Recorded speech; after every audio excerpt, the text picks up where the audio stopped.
All right, what's up, guys? Welcome back to the Lean and Mean Academy. We're talking about one truck. You know it, big profits, bro. All right, so here's the deal. Today we're talking about truck versus trailer. Which should you get? But before we jump into this, hey, look, we did a free web class for you guys wanting to take your business from 0 to 200, 250K a year. All right, click the link, first link in the description, first link in the comments. I'm gonna be going over how I get clients, how I keep them, all right? And also how I position to look like the top guy in my city. So it's a free web class. I'll look to see you on there. All right, if you're going to be pressure washing, you're going to think about getting a truck or a trailer.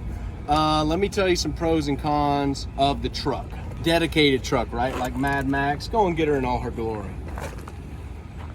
Look at that, that's a 98, dude. Hey, if you're going to do this, here's the thing. Don't be dedicating a brand new beautiful truck to getting bleach all up inside of it. It's gonna rust it out. All right, as you guys notice, this is Line-X. The whole thing is coated in Line-X. Line-X is the best, at least from what I found from some of the veterans when I got started. Said Line-X is the best, better than Rhino liner, better than Speed liner, better than all those liners for protecting. But Line-X is also very expensive. So if you don't have the money, just coat it with whatever you can. All right. But some of the pros to having a dedicated truck like this with no trailer is how compact it is, all right? Get a look at that, Justin. She's very small. I can get into an alleyway with this thing. I can back right up to a dumpster pad if I wanted to. I can get into just a nook wherever I am, if it's like some of these townhouses or stuff like that have a real small driveway to the back of the house, and maybe it's a little far off the road, so you're not having to drag all your hoses all the way back there. This thing will allow me just to back right up to wherever I'm gonna be spraying, okay? And that's probably my favorite thing about this, because I have 2 gallon a minute. So I have the power, I have the compactness.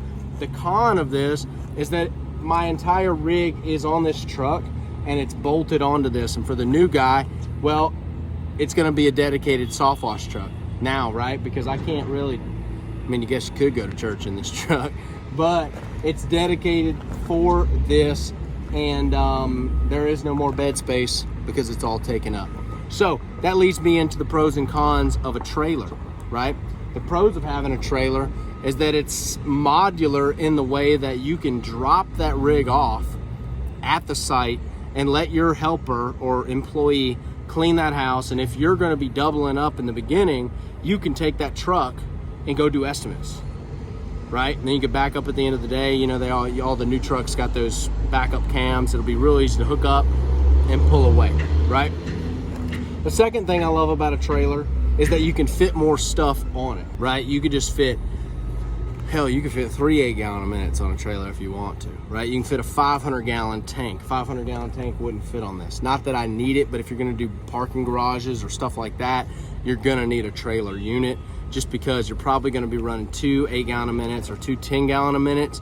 With that amount of flow and that amount of output, you're going to be needing a 500-gallon tank to even remotely keep up with that type of output. So that's a pro of having a trailer. A con of having a trailer, it just takes up so much space, okay? Also, you're trying to back into tight areas. I remember when I had my giant van, some of you guys see on the earlier videos on my channel, I had that E350 van. It was a long van and a long trailer. It's over 30 foot long, and you just cannot get into certain areas. So you're having to run long hoses. People are running over those hoses because you're having to run them across the road, right? It's all because you can't get in with that trailer. So if you have more open space and you're in a more rural area, then a trailer will probably do you a good job, right? If you're in a city and getting into tight alleyways, like some of the cities have those one-way alleys like ours do, I would say you want a skid or a dedicated flatbed. All right, so I hope in this video I've kind of given you guys some of the pros and cons of a trailer. It's all about compactness. And look, we obviously have the firepower on this thing. We can do anything we want to. It would be hard to do a parking garage with this. Take a look at how high this thing is right here. You're not gonna get into some of the older parking garages with this rig. It's too tall with this ladder rack.